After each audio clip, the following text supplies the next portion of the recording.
छत्रपति शिवाजी महाराज की जय भवानी। गजानन महाराजांच्या चरणी वंदन। राजमाता मा जिजाऊ यांना मानाचा मुजरा आणि 22 एप्रिल रोजी पहलगाम येथे दहशतवाद्यांनी निष्पाप नागरिकांना ज्या क्रूरतेने मारलं त्या शहीदांना मी सर्वप्रथम श्रद्धांजली अर्पण करतो आणि संपूर्ण देश शहीदांच्या कुटुंबाच्या दुःखात त्यांच्या सोबत आहे आणि आपण त्यांना सभा सुरू व्हायच्या अगोदरच श्रद्धांजली देखील दिली आहे। आजच्या या आभार सभेला उपस्थित केंद्रीय मंत्री प्रतापराव जाधव, आपले शिवसेनेचे नेते माजी मंत्री आनंदराव अडसूळ, आपले माझे मंत्रिमंडळातील सहकारी मंत्री गुलाबराव पाटील, संजय राठोड, आमदार संजय गायकवाड, आपल्या ज्योतिताई वाघमारे, संजय रायमुलकर, शशिकांत खेडेकर, जिल्हा प्रमुख काय शांताराम ढाणे, ओमसिंग राजपूत, बळीराम मापारी, मायाताई मस्के, श्रीकांत देशपांडे, सर्व व्यासपीठ आपलं मोठं आहे। व्यासपीठावर खूप लोक आहेत आणि खरं म्हणजे हे व्यासपीठ भरलेलं व्यासपीठ आहे। हे आपलं वैभव आहे शिवसेनेचं आणि समोर बसलेले शिवसैनिक कार्यकर्ते ही आपली संपत्ती आणि ऐश्वर्य आहे शिवसेनेचं। आणि मी माझ्या लाडक्या बहिणींना आणि लाडक्या भावांना भेटायला आलोय, आपले आभार मानायला आलोय आणि तुम्हाला दंडवत घालायला आलोय, मानाचा मुजरा करायला आलोय। कारण लोकसभेत आणि विधानसभेत तुम्ही दिमागात भगवा फडकवला आणि म्हणून प्रत्यक्ष भेटून तुम्हाला धन्यवाद द्यायला आलोय। खरं म्हणजे निवडणुकीत मी म्हणालो होतो तुम्ही भगवा फडकवा, तुमचे आभार मानायला हा एकनाथ शिंदे येईल आणि दिलेला शब्द पाळणारा हा तुमचा एकनाथ शिंदे आज तुम्हाला भेटायला आलाय, आपले आभार मानायला आलाय।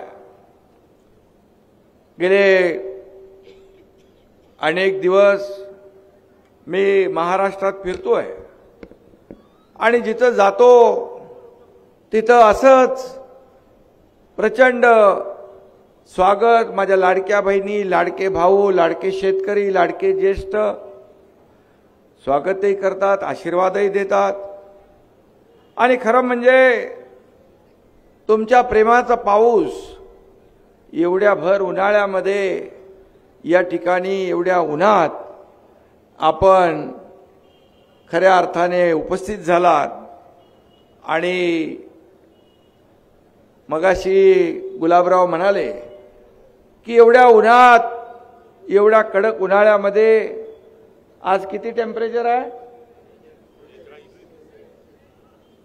44, 45 काय 47।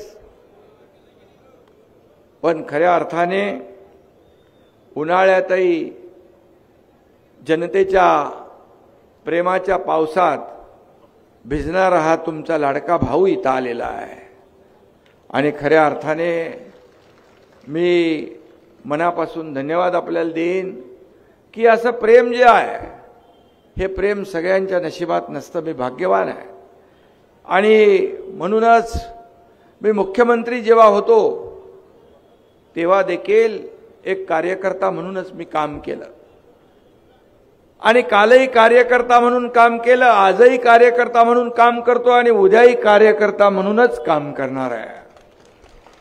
खरं म्हणजे इथलं राजकीय आता तापमान तर आहेच, पण राजकीय तापमान देखील शिवसेनेने वाढवलं। त्याचे जोरदार चटके विरोधकांना बसले आणि थंडगार हवा खायला कुठेतरी गेले परंतु माझ्या लाडक्या बहिणी, लाडके भाऊ, लाडके शेतकरी, लाडके ज्येष्ठ यांनी त्यांना कायमचं गप्पगार केलं, यासाठी मी तुम्हाला धन्यवाद द्यायला आलोय, यासाठी आपल्याला भेटायला आलोय. लोकसभेच्या निवडणुकीत प्रतापरावांना तुम्ही विजयी केलं आणि पाठोपाठ विधानसभेच्या निवडणुकीत संजय गायकवाड यांना तुम्ही विजयी केलं. म्हणजे बुलढाण्यामध्ये खासदारही शिवसेनेचा, आमदारही शिवसेनेचा, आणि त्यासाठी तुम्हाला धन्यवाद द्यायला आलोय, तुमचे आभार मानायला आलोय. खरं म्हणजे गेले 2.5 वर्ष जे आपण काम केलं, जे 2.5 वर्ष मुख्यमंत्री म्हणून मी, देवेंद्रजी, अजितदादा, आम्ही टीम म्हणून काम केलं. मला आठवतंय सुरुवातीला मी आणि देवेंद्रजींनी शपथ घेतली आणि पहिल्या कॅबिनेटमध्ये आम्ही कुठला निर्णय घेतला असेल तर तो शेतकऱ्यांच्या सिंचनाचा, शेतकऱ्यांच्या पाण्याचा, या विदर्भ मराठवाड्याच्या दुष्काळाचा विषय घेतला. कारण खरं म्हणजे महाविकास आघाडीच्या काळात गुलाबराव आणि संजय इकडे आहे, या ठिकाणी सिंचनाच्या प्रकल्पांना किती प्रकल्पांना मान्यता दिली होती? फक्त 4 प्रकल्पांना मान्यता दिली होती. परंतु गेल्या 2.5 वर्षाच्या महायुतीच्या सरकारमध्ये मला सांगायला अभिमान आणि समाधान वाटतं की आपण 150 प्रकल्पांना मान्यता दिली. 150 प्रकल्पांना. निधी किती दिला तो मला माहीतच नाहीये. प्रत्येकाला संजय आता त्यांचा हिशोब काढला तर खरं म्हणजे माझ्याकडे पत्र यायची, मी त्याच्यावर सही करायचो आणि त्या आमदाराला, खासदाराला निधी त्यांच्या मतदारसंघात मिळायचा. खरं म्हणजे हे सर्वसामान्यांचं सरकार आपलं होतं. सर्वसामान्यांसाठी आपण या महाराष्ट्रामध्ये सरकार बनवलं. मगाशी गुलाबरावांनी सांगितलं, प्रतापरावांनी सांगितलं, संजयने सांगितलं की जो उठाव केला आपण, तो उठाव करण्याची हिम्मत आणि धाडस या एकनाथ शिंदेने दाखवलं. कारण शिवसेनेचं होणारं खच्चीकरण, शिवसेना आणि धनुष्यबाण काँग्रेसच्या दावणीला बांधण्याचं पाप ज्यांनी केलं आणि धनुष्यबाण आणि शिवसेना वाचवण्याचं, सोडवण्याचं काम या तुमच्या एकनाथ शिंदेने केलं. आणि त्यावेळेस लोक म्हणत होते, विरोधक म्हणत होते, उबाटा म्हणत होते, गेलेला एकही आमदार निवडून येऊ देणार नाही. परंतु गेले होते 40 आणि निवडून आले 60. आम्ही 80 जागा लढवल्या आणि 60 जागा जिंकल्या. त्यांनी 100 जागा लढवून 2.5 वर्ष आरोपांचा केस पाडला.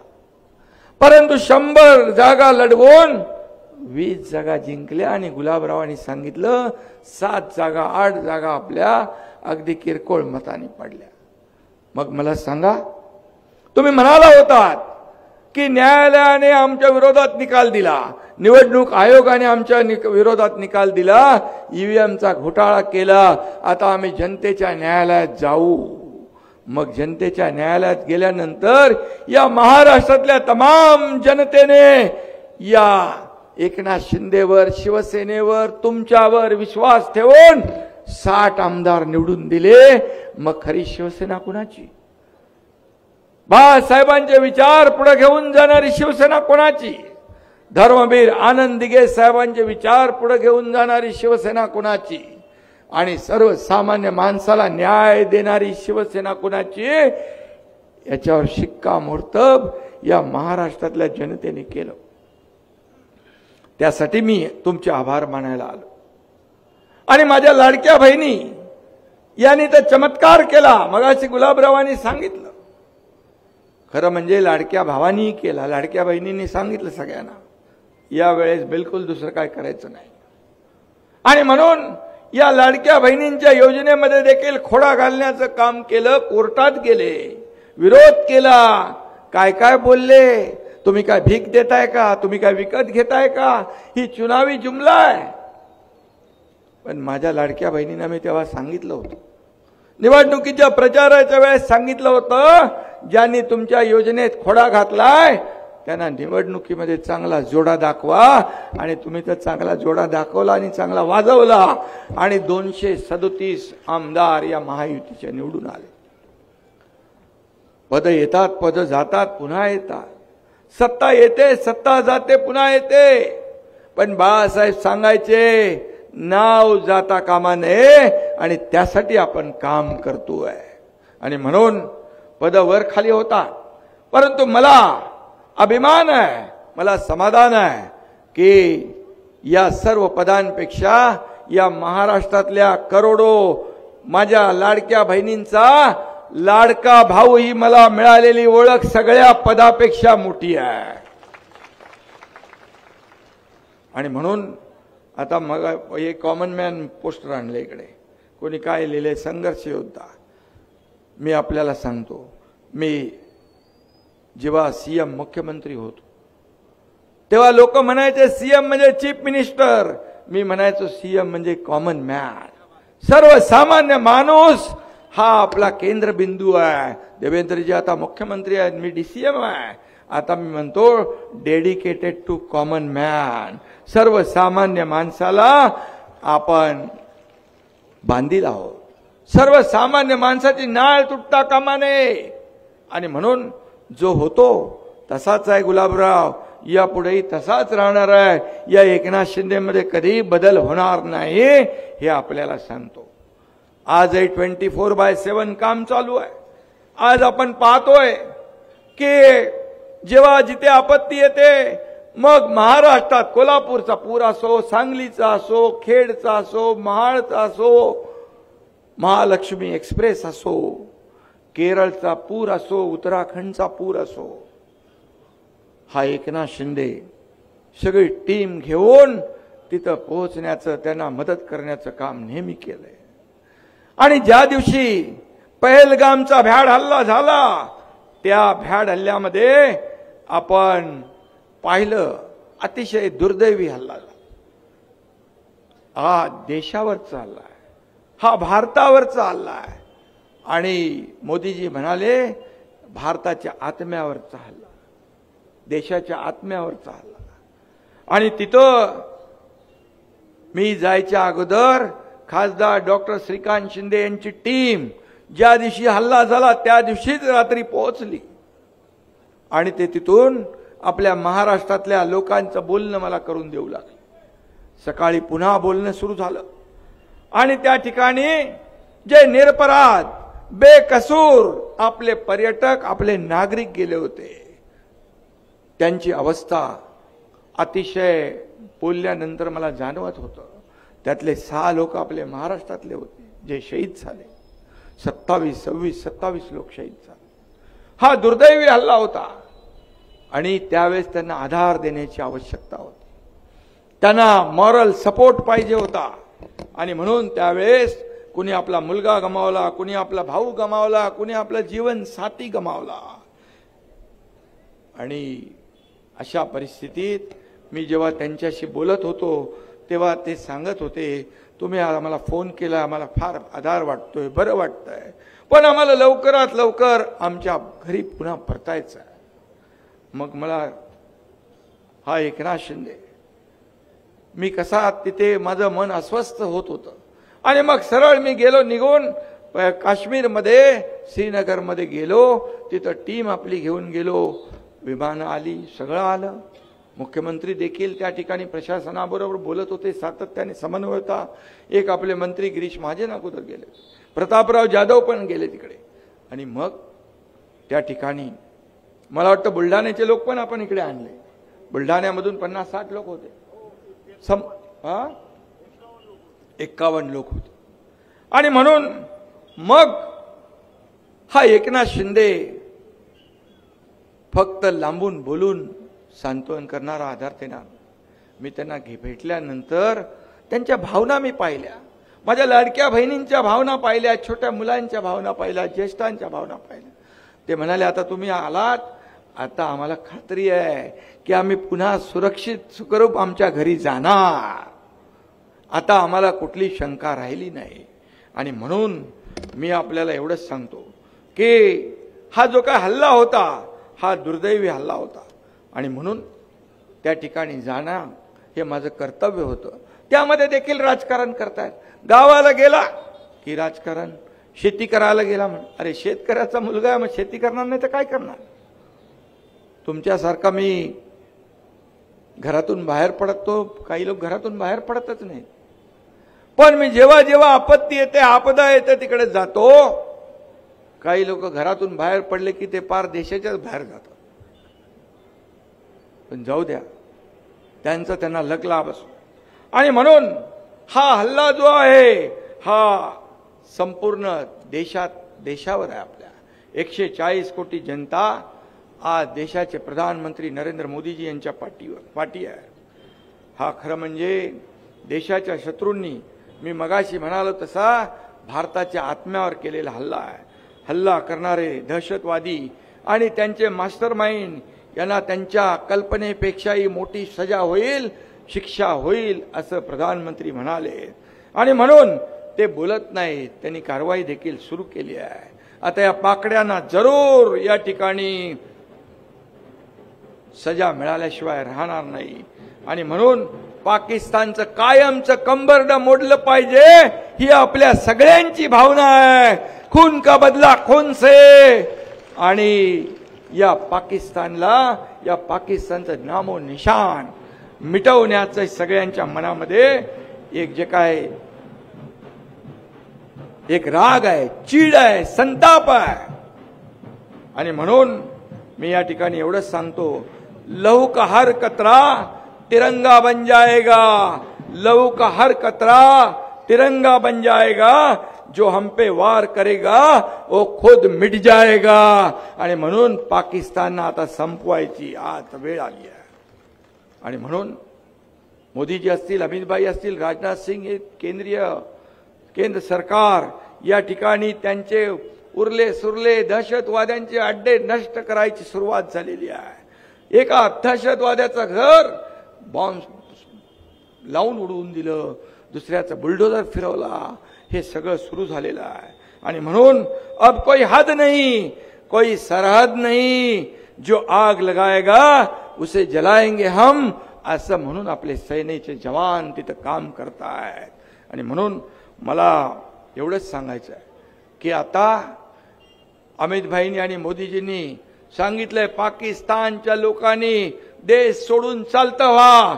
या ठिकाणी त्यांनी जे फरमान काढलंय हे प्रत्येक भारतीयाच्या नागरिकाच्या मनातलं फरमान आहे, मनातली इच्छा आहे. आणि म्हणून आता महाराष्ट्रातले काही 107 लोक कुठेतरी नागरिक बेपत्ता पाकिस्तानी आहेत. पाकिस्तानी जे जिथं असतील तिथून पाकिस्तानामध्ये चालते व्हा, अन्यथा पोलीस तुम्हाला शोधतील आणि जागेवरच ठोकतील. अशा प्रकारचं या ठिकाणी लोकांच्या मनामध्ये चीड निर्माण झाली आहे. सरकार काम करत आहे आणि ज्यांनी त्याला आश्रय देतील त्या देखील अस्तिन्यातल्या सापांना देखील त्याच्या बिळातून ओढून देखील काढलं जाईल आणि त्यांना देखील सबक शिकवली जाईल. सरकार काम करत आहे. मुख्यमंत्र्यांनी इशारा दिलाय. मी सांगतो की आमचा शिवसैनिक देखील या कामामध्ये कुठेही मागे राहणार नाही, कारण ही देशाची लढाई आहे, देशभक्तीची लढाई आहे. आणि अशासाठी हा देशाच्या सुरक्षेसाठी हा आमचा शिवसैनिक या ठिकाणी जवानासारखा लढल्याशिवाय राहणार नाही, हे देखील मी या ठिकाणी सांगतो. आता पाकिस्तान घाबरलाय. अगोदर जबाबदारी घेतली कोणीतरी, नंतर म्हणाले आमचं नाही काम. जसा सुरू झालं तसं घाबरले. आणि मला वाटतं आता ही आरपारची लढाई असली पाहिजे. हा शेवटचा अतिरेकी हल्ला असला पाहिजे. यापुढे हल्ला करण्याचं धाडस पाकिस्तानमध्ये उरता कामा नये अशी सगळ्यांची भावना आहे. आणि म्हणून हा भारत हा घुसके मारनेवाला भारत आहे. आता वोट बँकेकडे बघणारा आणि मतांच्या लाचारीसाठी शेपूट घालणारा भारत नाही आहे. आणि म्हणून मी आपल्याला एवढंच सांगतो, आतंकवाद्यांना जवाब मिलेगा, जरूर मिलेगा, करारा जवाब मिलेगा. ही सगळ्या भारतीयाची भावना आहे, प्रत्येक भारतीयाची हीच भावना आहे. आणि म्हणून सगळे भारतीय आज प्रधानमंत्र्यांच्या पाठीशी उभे आहेत. मी एवढंच सांगतो, आजादी की कभी शाम ना होने देंगे, आजादी की कभी शाम ना होने देंगे, शहीदों की कुर्बानी बदनाम ना होने देंगे, जब तक बची है खून की आखिरी बूंद ये भारत मां तेरा आंचल नीलाम ना होने देंगे, तेरा आंचल नीलाम ना होने देंगे. गुलाबराव,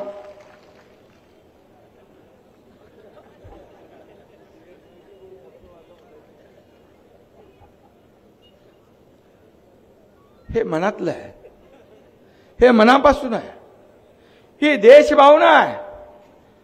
आणि या देशाच्या सुरक्षेसाठी बोलवलेल्या बैठकीला सगळे पक्ष गेले, परंतु उभाटा गेला नाही. हे त्यांचं देशप्रेम, ही त्यांची देशभक्ती. अरे महाराष्ट्रातले कितीतरी पर्यटक तिथं होते. हे महाराष्ट्र प्रेम जनाची नाही मनाची तरी ठेवा. आणि म्हणून मला शिव्या देण्यातच, आरोप करण्यातच त्यांनी धन्यता मानली आहे. आणि म्हणून पर्यटकांच्या हत्याकांडात देखील ज्यांना राजकारण दिसतं, मैताच्या टाळूवरचं लोणी खाणारे जी काय औलाद म्हणतो ती आपण कोविडमध्येही पाहिली आणि या काश्मीरच्या पहलगामच्या हत्याकांडातही पाहिली. मी आपल्याला एवढंच सांगतो की आता काय नवीन नाव दिले मला, एसेन्सी. एसेन्सी म्हणजे एसेन्शियल, आवश्यक. आणि हा एकनाथ शिंदे या महाराष्ट्रासाठी एसेन्शियल आहे. माझ्या लाडक्या बहिणींसाठी, लाडक्या भावांसाठी, सगळ्यांसाठी आवश्यक आहे. आणि एसेन्सी म्हणजे एक संवेदनशील शिवसैनिक, हा त्याचा फुल फॉर्म. आणि म्हणून नवीन नवीन नवीन नवीन आरोप करतायत. पण मी आरोपाने उत्तर कधी दिलं नाही. त्यांच्या आरोपाला मी कामातून 2.5 वर्ष उत्तर दिलं. आणि म्हणूनच या जनतेने स्वीकारलं. एकनाथ शिंदेला, शिवसेनेला, बाळासाहेबांच्या विचारांच्या शिवसेनेला स्वीकारलं, त्याच्या पाठीशी उभे राहिले. म्हणून 60 आमदार निवडून आले. आणि रोज शिवसेनेमध्ये येणाऱ्यांची रेग आपण पाहतोय. रोज शिवसेनेमध्ये प्रवेश करतायत. आजही इथं काय प्रवेश आहे संजय. आणि म्हणून शिवसेना कुणाची, खरी शिवसेना कुणाची, हे आता सांगण्याची आवश्यकता राहिली नाही. आणि म्हणून मी एवढंच सांगतो की बाळासाहेबांचे विचार ज्यांनी पायदळी तुडवले, ज्यांनी बाळासाहेबांनी सांगितलं माझी काँग्रेस होऊ देणार नाही, त्यांच्याशी तुम्ही घरोबा केला. खुर्चीसाठी, सत्तेसाठी काय मिळवलं? सगळं गमावलं, खालो. पण हा एकनाथ शिंदे खुर्चीसाठी कधी तडजोड करणार नाही. आमची लढाई खुर्चीसाठी नाही, आमचा अजेंडा खुर्ची नाही. आमचा अजेंडा ज्या लोकांनी त्या खुर्चीवर बसवले त्यांचे प्रश्न काय, त्यांच्या समस्या काय, ते सोडवणं हा आमचा अजेंडा आहे. त्या सोडवणं आमचा अजेंडा आहे. म्हणून तर सर्वसामान्यांच्या जीवनामध्ये बदल घडवण्याचं काम आपण केलं आणि अनेक योजना आपण आणल्या. आणि म्हणूनच आज महायुती अतिशय जोरदारपणे दैदीप्यमान असा विजय या ठिकाणी मिळाला. आणि म्हणून हा एकनाथ शिंदे सोन्याचा चमचा घेऊन जन्माला आला नाही, परंतु या महाराष्ट्रातल्या सर्वसामान्य लोकांच्या जीवनामध्ये सोन्याचे दिवस आणण्याचा मात्र प्रयत्न हा एकनाथ शिंदे करतोय, याचा मला अभिमान आहे. सोन्याचा चमचा घेऊन जन्माला आलेल्या लोकांना 1500 रुपयाची किंमत काय करणार. आणि म्हणून मी आपल्याला जाऊ द्या त्यांच्याकडे. आणि म्हणून जे जात आहेत, का जात आहेत, का माझ्याकडे येत आहेत, याचं आत्मचिंतन करण्यापेक्षा त्यांच्यावर आरोप करताय. एवढे हजारो लाखो लोक ते चुकीचे आणि तुम्ही खरे. आणि म्हणून एकही दिवस या एकनाथ शिंदेवर आरोप केल्याशिवाय जात नाही. पण मला त्याची चिंता नाही. माझ्या लाडक्या बहिणी, लाडके भाऊ, लाडके ज्येष्ठ, लाडके शेतकरी, या महाराष्ट्रातली तमाम जनता या एकनाथ शिंदेच्या पाठीशी आहे. मला काही भीती नाही, मला कशाची चिंता नाही, कारण तुम्ही सर्वजण माझ्या सोबत आहात. माझ्यावर विश्वास ठेवून या भर उन्हात आपण इथं एवढ्या मोठ्या संख्येने आलात, याच्यावरूनच सर्व काही झालं. आणि म्हणून मी आपल्याला एवढंच सांगतो की मी काम करतो ते कुठल्याही प्रसिद्धीसाठी करत नाही, मोठेपणासाठी करत नाही. मी काम करतो ते मनापासून करतो. बाळासाहेबांचं 80% समाजकारण, 20% राजकारण जे आहे ते आम्ही करणारे कार्यकर्ते आहोत. त्यामुळे जिथे संकट तिथं एकनाथ शिंदे, जिथे आपत्ती तिथं एकनाथ शिंदे, जिथे आपदा तिथे एकनाथ शिंदे, हे समीकरण आहे. आणि त्यामुळे माझ्या शरीरात रक्ताचा शेवटचा थेंब असेपर्यंत हा एकनाथ शिंदे असंच काम करत राहील. तुम्ही किती आरोप करा, किती शिव्या द्या, काही करा, पण हा एकनाथ शिंदे सेवा सोडणार नाही. हा मी या ठिकाणी आज कुठंतरी इथं कुठे काय केस गळत होते आणि नख गळत होते, ते कुठे तिकडेच. आता मी ते याला सांगितलं आपले आरोग्यमंत्री प्रकाश आंबेडकर यांना त्याचं संशोधन शोध करायला, काय त्याच्यावर उपाय करायला. पण मी आपल्याला आणखी एक सांगतो, एक गळती आणखी लागली आहे. ती गळती रोज आपल्याला माहित आहे काय. आणि म्हणून त्यांची अवस्था शोलेतल्या असराणी सारखी आहे. आधे इधर जाओ, आधे उधर जाओ, बाकी मेरे पीछे आओ. पीछे आहे कोण? आणि म्हणून थोडं मी कधी आपल्याला माहित आहे, मी तशा प्रकारचे आरोप कधी करत नाही, कमरेखाली कधी वार करत नाही. मी पातळी सोडून कधी आरोप करत नाही, हे आपल्याला माहित आहे. पण आरोप आरोप आरोप आणि म्हणून मी आपल्याला सांगतो, जाऊ दे त्यांचं त्यांच्यापाशी, जो तो आपल्या कर्माने घालवतो. आणि म्हणून त्यांची अवस्था गिरे तो भी टांग ऊपर अशीच आहे, त्याला मी काय करणार. आणि म्हणून मी आपल्याला एवढं सांगतो की तुमच्याकडे आज बुलढाण्यामध्ये आज कुठलं ते रेल्वेचं मला काम सांगितलं, बुऱ्हाणपूर, मलकापूर, मोताळा, बुलढाणा, चिखली, या बाबतीत मला वाटतं अगोदर पण आपण काही कामं केली आहेत प्रतापराव. आणि या रेल्वे संदर्भात देखील आपण केंद्रीय मंत्र्यांशी बोलू आणि या ठिकाणी तुमचं जे काही ही मागणी आहे त्याला अंजाम देण्याचं आपण काम करू, त्याचा पाठपुरावा आपण करू.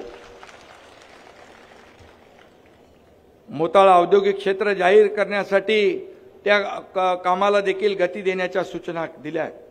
काय झालं संजय त्याचं? मोताळा तालुक्यातल्या पाण्याचा प्रश्न देखील जो आहे तो बऱ्यापैकी आपण निकाली काढलाय. बरंचसं काय काय त्यांनी सांगितलंय, मी त्याच्यावर जात नाही. हरमोड सिंचन असेल, नळगंगा धरणात वळवणे पाणी असेल, गिरडा साठवण तलावाची क्षमता वाढवणं असेल, किनोळा शिवारामध्ये साठवण धरणाचंही नियोजन असेल, या ठिकाणी लोणार सारखं जागतिक पर्यटन स्थळ आहे त्याचं देखील आपण जो काही विकास करतोय हे असेल. असे अनेक लोक आहेत. जळगावचं गुलाबराव म्हणाले नगर परिषदेला पैसे दिले, इथं देखील या ठिकाणी संजय गायकवाड किती पैसे तुम्हाला मिळाले? 1100 कोटी रुपये मी मुख्यमंत्री असताना यांना मिळाले. आता यांचे आकडे अजून जास्ती असतील बाकी लोकांचे. त्यामुळे शेवटी हे सर्वसामान्य मला आठवत आहे की महाविकास आघाडीच्या काळात बंद केलेल्या योजना आपण सुरू केल्या. जलयुक्त शिवार योजना असेल, देवेंद्रजींच्या काळात सुरू झाली, नंतर बंद झाली. मराठवाडा, विदर्भ यातले पाणी सिंचनाचे प्रकल्प बंद पाडले, ते आपण सुरू केले. मला आठवतंय मुख्यमंत्री सहायता निधीचं पत्र आल्यानंतर मी कार्यालयात असेन, घरी असेन, कार्यक्रमात असेन, गाडीत असेन, आपल्या गर्दीमध्ये असेन, मी ताबडतोब सही करायचो. आणि पेन कधी शाई संपायची तेही मला माहित नाही. मला आठवतं एकदा कोल्हापूरच्या सभेमध्ये एक मुलगी आली होती आणि ती मुस्लिम होती. मी म्हणालो हिचं काहीतरी काम असेल. तिच्या हातात एक छोटूसं बाळ होतं. मी म्हणालो काय काम आहे तुझं? बोले इसका नाम दुआ है. अच्छा है. बोले नाही, तुम्ही या मुख्यमंत्री सहायता निधीमधून पैसे दिले म्हणून माझं बाळ वाचलं, म्हणून मी त्याचं नाव दुवा ठेवलंय. मी मदत केलेली कधी मी सांगत नाही. आता पहलगाम मध्ये जे मी गेलो तिथे किती विमानं गेली, काय गेली याचा हिशोब कधी मी मांडत नाही. मी केलेले या हाताचं या हाताला देखील कळत नाही. हिशोब ठेवायचं तर दूर की बात आहे. शेवटी आपलं जीवन जे आहे, आपल्याला मिळालेली जबाबदारी, आपल्याला मिळालेलं पद जे आहे, हे सर्वसामान्याच्या हितासाठी आपण काम केलं पाहिजे, वापरलं पाहिजे.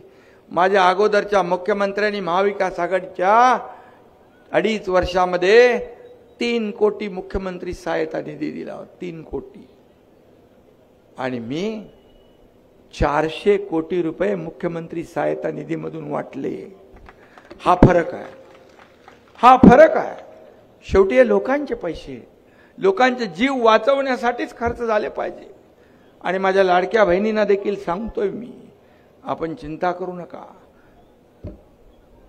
जी लाडकी बहीण योजना, मुख्यमंत्री लाडकी बहीण योजना आपण सुरू केली, ती विरोधक म्हणतात बंद होईल, बंद होईल, बंद होईल. पण हा एकनाथ शिंदे सांगतो ही योजना कधी बंद होणार नाही, बंद होणार नाही. ज्या योजना आपण सुरू केल्या शेतकऱ्यांच्या असतील, तरुणांच्या असतील, त्या योजना कधी बंद होणार नाही. आणि आम्ही जे बोललोय 5 वर्षाचा वचननामा जो दिलाय तो टप्प्याटप्प्याने आम्ही पूर्ण करणार, हा आमचा शब्द आहे. आणि म्हणून या ठिकाणी आम्ही प्रिंटिंग मिस्टेकवाले नाही. काही सरकार आली, निवडणुकांच्या अगोदर आश्वासनं दिली आणि नंतर म्हणाले प्रिंटिंग मिस्टेक. असं आमचं सरकार नाही. महायुतीचं सरकार दिलेला शब्द पाळणार आहे. हे तुमचं सरकार आहे, सर्वसामान्यांचं सरकार आहे. आणि म्हणून या ठिकाणी विरोधक किती काही म्हटलंय तरी सुद्धा त्याची चिंता तुम्ही करू नका.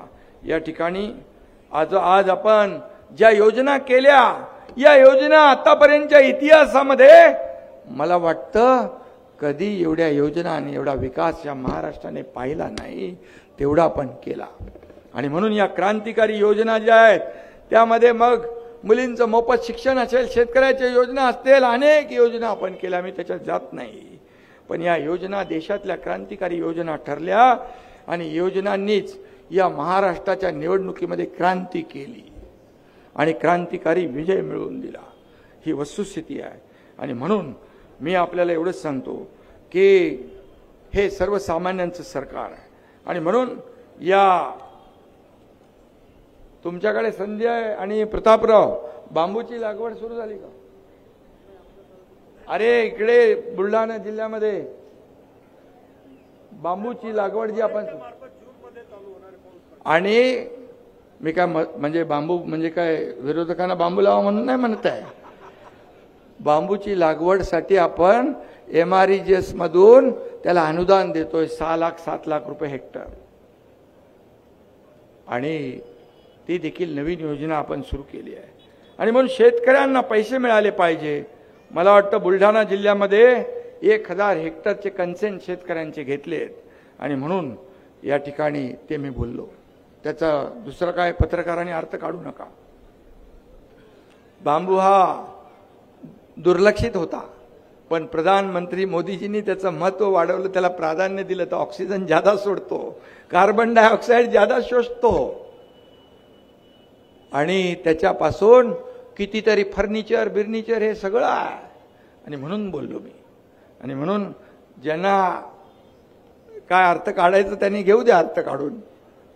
पण मी आपल्याला एवढंच सांगतो, या संपूर्ण बुलढाण्यामध्ये आज जे काही पाण्याचे विषय असतील, पाणी टंचाईचे विषय असतील, चाऱ्याचे विषय असतील, या उन्हाळ्याच्या झळा आता ज्या काय वाढल्या, या बाबतीमध्ये खासदार आमदार यांच्याशी चर्चा करू, मुख्यमंत्री महोदयांशी चर्चा करू.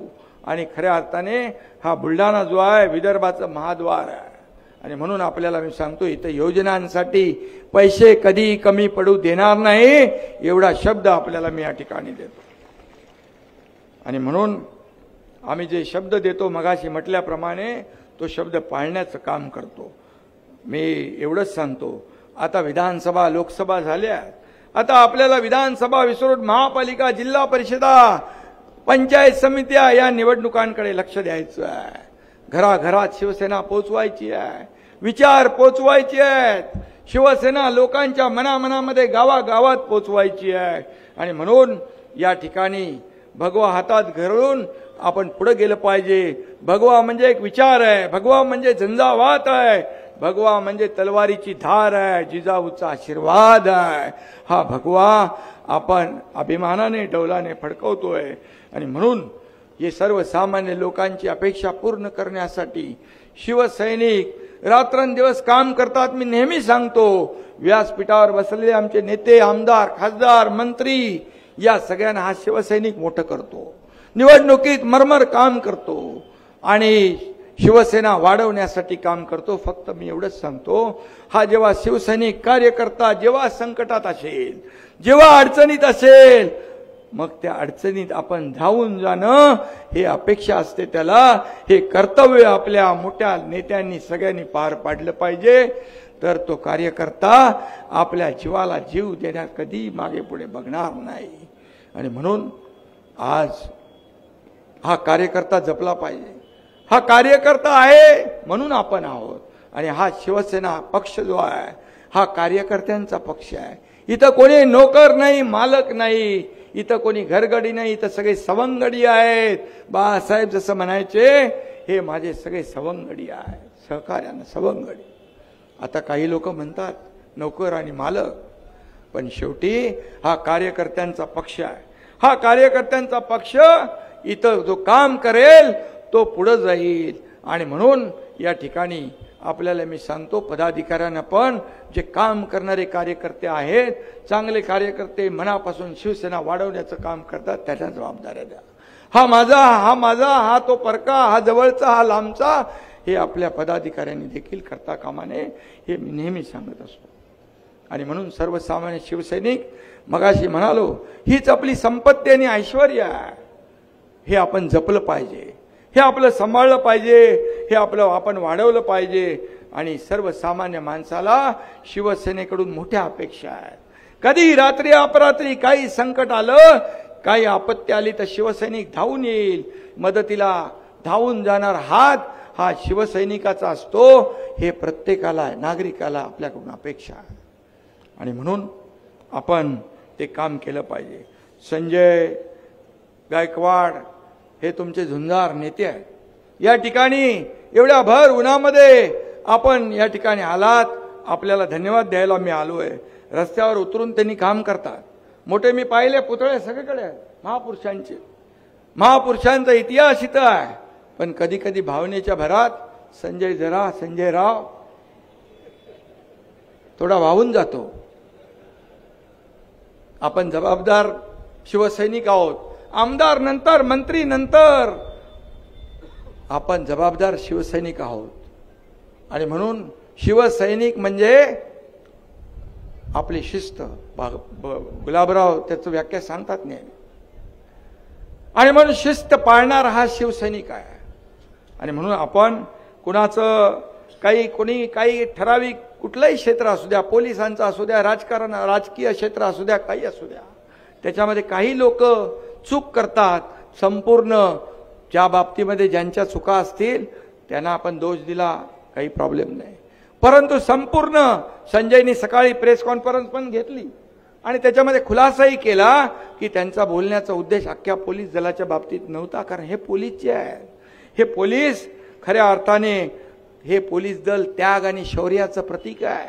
26/11चा हल्ला असू द्या, कोविड असू द्या, सण असू द्या, उत्सव असू द्या, आपण सगळे आज सभा घेतली, त्याचं सगळं नियोजन पोलीस करतात। शेवटी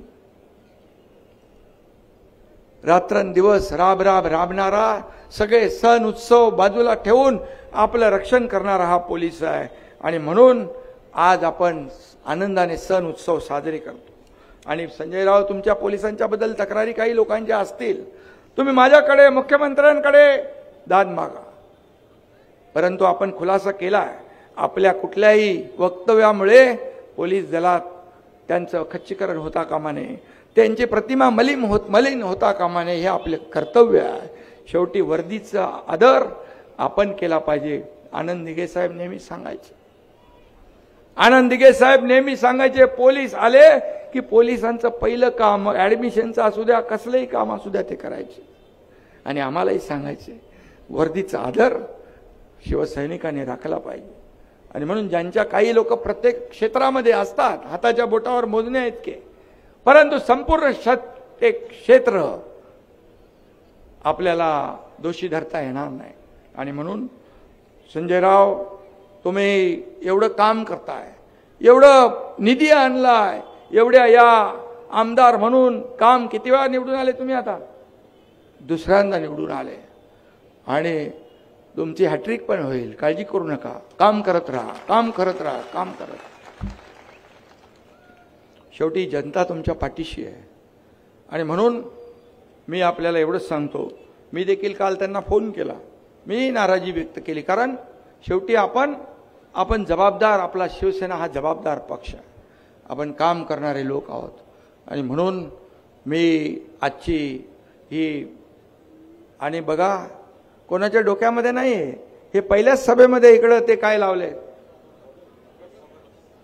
फॉगर लावलेत आपले स्प्रिंकलर टाईप. बघा तुमची किती काळजी घेतली त्या आमदारांनी. हा,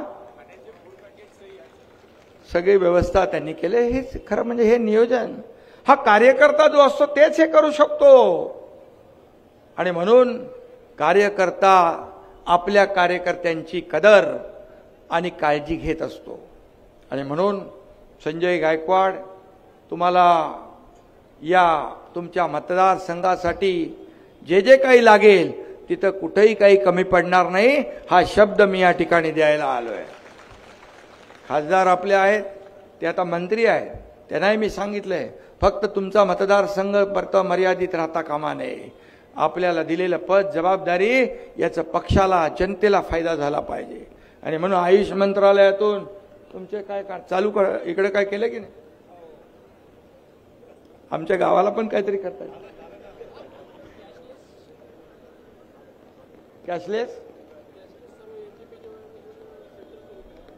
कॅशलेस आपल्या Mahatma Jyotiba Phule dialysis centre cashless सुरू होत आहे. झाले. आरोग्यासाठी आपण बघा, मला आठवलं की मला वाटतं आरोग्य, आपण 1.5 लाखाची योजना होती ना आपली, आपण ती 5 लाख वाढवली, 5 लाख केली आता योजना महात्मा ज्योतिबा फुले. आणि त्याच्यामध्ये कुठलेच काही अटी शर्ती नाही, अगदी गरीबापासून श्रीमंता सगळ्यांना, त्याच्यामध्ये कुठेही काही भेदभाव आपण ठेवला नाही. 12.5-13 कोटी लोकांना 1.5 लाखाची योजना 5 लाख करण्याचा निर्णय देखील आपण महायुती सरकारच्या काळात घेतला. आणि म्हणून यापुढे देखील असाच कामाचा वेग झपाटा सुरू राहील. टीम आमची तीच आहे. आणि म्हणून आम्ही टीम म्हणून काम केलं 2.5 वर्ष, यापुढे देखील टीम म्हणून काम करू आणि या राज्याला पुढे नेऊ. या महाराष्ट्राला नंबर 1 आहे ते नंबर 1 कायम ठेवू. या महाराष्ट्राला विकासाकडे नेऊ. या महाराष्ट्राचा सर्वांगीण विकास करू. आणि महाराष्ट्र या देशामध्ये नंबर 1चं स्थान आहे, त्याच्यामध्ये आणखी भर टाकण्याचं काम करू. कारण आपलं हे डबल इंजिन सरकार आहे.